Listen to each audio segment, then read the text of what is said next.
मेरा नाम सागर है। मैं देवघर पार करता हूँ। मेरे पास से ये सारे फ़ोन बरामद हुए हैं। मैं सेक्रेटरी पे काम करता हूँ, मैं देवघर पार करता हूँ। कब से कर रहे हो देहरादून में? मेरे को देवघर पार करते करते हो गया साल भर। साल भर। ठीक है। नाम सागर है। मेरे साथ में ये घटना हुई है 10 मार्च 2025 में। सुबह का वक्त था, 8 से 9 बजे के बीच में। हिमांशु पुंदीर, पीडी भट्ट, उनके साथ में दो अन्य पुलिसकर्मी मेरे घर में जबरदस्ती घुसे। सिविल वर्दी में आए थे। ये पीडी भट्ट भट्ट और हिमांशु पुंदीर, उनके बारे में तो मुझे ज्ञात ही नहीं था कि वो पुलिसकर्मी है भी या नहीं है, क्या है, वो कौन है। ठीक है। ये दोनों मेरे घर में घुसे। इन लोगों ने मेरे साथ में मारपीट करी। करने के बाद में ये मेरे को घसीटते हुए मेरे को अपनी गाड़ी मारुति सियाज, उसमें इन्होंने मुझे अपने बल के प्रयोग से गाड़ी के अंदर करा और मुझे कोठाल गेट चौकी लेके गए। वहाँ पे कोठाल गेट चौकी ले जाने के बाद में इन लोगों ने मेरे साथ में वहाँ पे 20 से 25 मिनट तक मारपीट करी और फिर मेरे से पैसों की डिमांड। कोठाल गेट चौकी ले जाने के बाद में इन्होंने 20 से 25 मिनट तक मारपीट करी और मुझे ये धमकियां दी कि मैं तुम्हें ये किसी भी गंभीर धारा में लंबे समय के लिए फंसा सकता हूँ, ताकि तुम कोर्ट के चक्कर और वकीलों के चक्कर काटते रह जाओगे, तुम्हारी पूरी लाइफ बर्बाद कर सकता हूँ। अगर तुम चाहते हो कि यहाँ से इन सब मसलों से निकला, तो मुझे कम से कम 10 लाख रुपए तक का अरेंजमेंट करके दो, जब भी मैं तुम्हें छोड़ूंगा। मैंने जब उनको मना करा कि मेरे पास में मैं इतना सक्षम नहीं हूँ इतने पैसे देने के लिए, तो इन्होंने मेरे साथ में दोबारा मारपीट करी। फिर मैंने मजबूरन आके मैंने इनको बोला कि मैं आप लोगों को 2 लाख रुपए तक का इंतजाम करके दे सकता हूँ। तो इन लोगों ने बोला कि 5 लाख रुपए तक का सेटलमेंट तेरा कर देते हैं, 2 लाख रुपए तू अभी कर दे, 3 लाख रुपए कल तू हमें दे दी। तो हिमांशु पुंदीर अपनी गाड़ी से मुझे मेरी इंडसलैंड की होम ब्रांच, वहां पे अपनी गाड़ी से मुझे लेके गया। वहां पे मैंने अपने करंट खाते से 1,40,000 रुपए और सेविंग खाते से 60,000 रुपए कैश निकलवाए और हिमांशु पुंदीर को दिए। ये घटना पूरी सीसीटीवी में बैंक की रिकॉर्ड है और आसपास भी सीसीटीवी कैमरा लग रखे हैं। ठीक है, अगर चाहें तो वहां से निकाल सकते हैं ये पूरी घटना का क्लिप। उसके बाद में हिमांशु पुंदीर ने निरंजनपुर मंडी जो बत्ती पड़ती है उससे पहले पहले मैं गाड़ी रोकी। वहां से मुझे कहा कि अपने फोन को रीसेट करके मेरे को दे दे, जो कि मेरे पास में सैमसंग का S25 अल्ट्रा फोन था, 1,34,000 का मैंने खरीदा था। एक हफ्ते ही हुए थे मुझे खरीदे हुए। वो फोन मैंने उसको रीसेट करके दिया।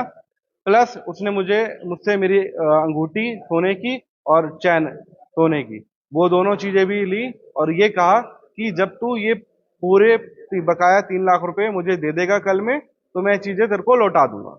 और अगर तूने किसी भी चीजों में पुलिस कंप्लेंट या कोर्ट में जाना या फिर कहीं भी जाने की दिक्कत करी, तो मैं तेरी फैमिली को नहीं छोड़ूंगा, उनको भी मार दूंगा और तेरे पे भी तेरे को दोबारा उठा के लेके चले जाऊंगा किसी ना किसी मुकदमे में। ठीक है। फिर हिमांशु पुंदीर जो है मुझे लेके गया राजपुर थाना। वहां पे उसने मेरे साथ में जबरदस्ती मुझे कोरे कागज में सिग्नेचर और अंगूठा करवाया, ये बोलकर कि अगर तूने कोई भी 1% की हरकत करने की कोशिश करी ना, तो ये सब चीजें हमारे पास में है, हम कहीं भी तेरे को किसी भी मुकदमे में फंसा सकते हैं। एक रिकॉर्डिंग मैं सुनाना चाहूंगा जिसमें हिमांशु पुंदीर ने अपने आप से ही ये चीज कबूल करी है कि 3 लाख रुपए से चाहिए, जो बात हो रखी थी। आप हेलो। हाँ जी। ये इसलिए मुझे नहीं पता इन बारों में, मैं तो हिमांशु पुंदीर को और पीडी भट्ट को जानता तक नहीं। मेरे सामने मेरे बयान हो रखे हैं। ठीक है। कोर्ट में मेरी केस फाइल हो रखी है, एसएसपी सिटी के सामने मेरे बयान हो रखे हैं प्रॉपर। ठीक है। और बाकी कोर्ट में केस फाइल हो रखा है। आगे जो कार्यवाही होंगी, मैं मीडिया के माध्यम से ये चीजें और ताकि बताना चाहता हूँ, ताकि मेरे को न्याय मिले इस चीज में।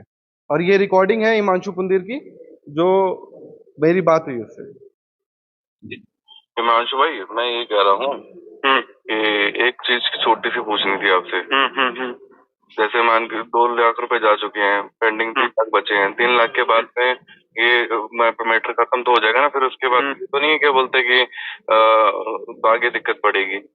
कुछ नहीं होगा। और वो फोन भी वापसी दे दोगे ना आप? अच्छा, ठीक है। फिर मैं वो उसी का मैं पैसे अरेंज करने के चक्कर में ही बाहर निकला हूँ। मैं अरेंज करके फिर आपको कॉल बैक कर रहा हूँ। ठीक है, ठीक है, मैं बता दूंगा कहाँ छोड़ना है। ठीक है, ठीक है, ठीक।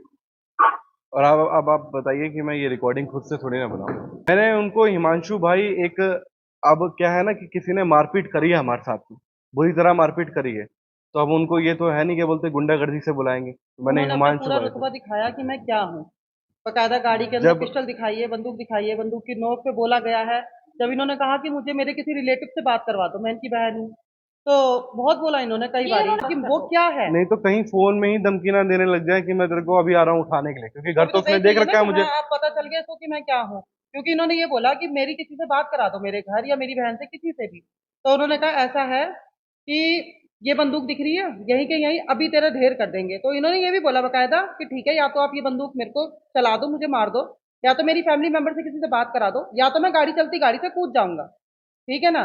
तब उनको इस चीज का भी डर हुआ, जिसमें कि पीटी भट्ट जो थे आगे की सीट पे बैठे हुए थे, वो चलती गाड़ी में पीछे की सीट पे आके इनको इस तरीके से पकड़ा, आराम से प्यार से शोल्डर पे, कि चल घबरा मत, परेशान मत हो, बस बाकी थाने में ले जाके जो भी सॉर्ट आउट होगा वहां पे बैठ के रिलैक्स मोड पे तेरे से बात करेंगे, अब कुछ नहीं करना तेरे साथ, बस। ये बस उन्होंने इस इसलिए करा तरीके से था भी बात ताकि हुई है मैं गाड़ी के गाड़ी अंदर। में बैठा रहूं, मैं गाड़ी से हिलूं ना। हाँ। साथ ही साथ हिमांशु पुंदीर जब वापसी मुझे राजपुर थाने से लेके आ रहा था, ठीक है, जिसमें जब तक उसने मेरे से कोरे कागज में सिग्नेचर और अंगूठा करवा लिया था, तो मुझे गाड़ी में उसने ये भी कहा था कि अगर किसी भी तरह की तूने एक्टिविटी करने की कोशिश करी या किसी भी तरह की मुझे हमें लगा, हल्के में मत लेना, तो उन्होंने साफ मुझे बोला। 2 मिनट नहीं लगेंगे तेरे को दोबारा उसी घर से उठाने में। तो जान तो गया होगा कि हम जब किसी भी बिना मैटर के तेरे को वहां से उठा सकते हैं, तो हम क्या चीज है। उत्तराखंड में हमारी ही चलती है, हमारी ही सरकार है और हमारा ही दबदबा है। आप चाहे कोर्ट चले जाओ, चाहे थाने चले जाओ, चाहे कहीं भी चले जाओ, हमसे आगे कोई नहीं है। हम वो ताले की चाबी है जो जहां पे लगा दिया तो वो खुल जाएगा। थाने में क्या मतलब बनता है हिमांशु पुंडीर का कि तुम एक पुलिस वाले की तरह एक निर्दोष पे इस कदर उसको टॉर्चर कर रहे हो, थर्ड डिग्री दे रहे हो। बकायदा उनका एक सीधे पैर का अंगूठा, सीधे क्या उल्टे पैर का है, ये वाले पैर का, उल्टे पैर का बकायदा मैं उसको क्लास प्लास्टिक। से नोचा गया है, टॉर्चर इतना ज्यादा। बकायदा उसमें मेडिकल में भी फोटो भी है, मेडिकल भी है, सारा कुछ। और जो चमड़े का जो बेल्ट होता है, पट्टा होता है, उससे इनको इतना मतलब 20-25 मिनट लगातार कंटिन्यू मारा है, जिसमें कि 2-3 मिनट के लिए बेहोश भी हो गए। कि एक हट्टा कट्टा आदमी एक सामने, मतलब निहत्थे को तो मार रहे हो और वो बोल नहीं पा रहा कुछ। क्या पावर दिखाना चाह घर रहे हो में तुम इस मैं चीज में। अकेला था, मेरे फादर साहब थे, मेरी वाइफ जो है वो कानपुर जा रखी थी। इसमें हाथ जोड़ के खड़े हैं, ठीक है। अब ये नहीं पता था कि ये बंदा अपने हाथ खोलेगा और इस कदर खोलेगा कि सामने वाले के हाथ तोड़ने पे मजबूर होएगा और पैसा मांगेगा, इन्हीं हाथों से भीख मांग लेता। पैसा जी एसएसपी सिटी के ऑफिस में गया हूँ मात्र मैं, और मैंने कोर्ट में केस फाइल कर रखा है। इसके बाद में ये जो भी कॉन्फ्रेंस बैठी है, इसके बाद में मैं जाऊँ, नेक्स्ट स्टेप यही लिया जाएगा कि मैं डीजीपी ऑफिस, एसपी ऑफिस ये जाके वहाँ पे अपने बयान दूँ।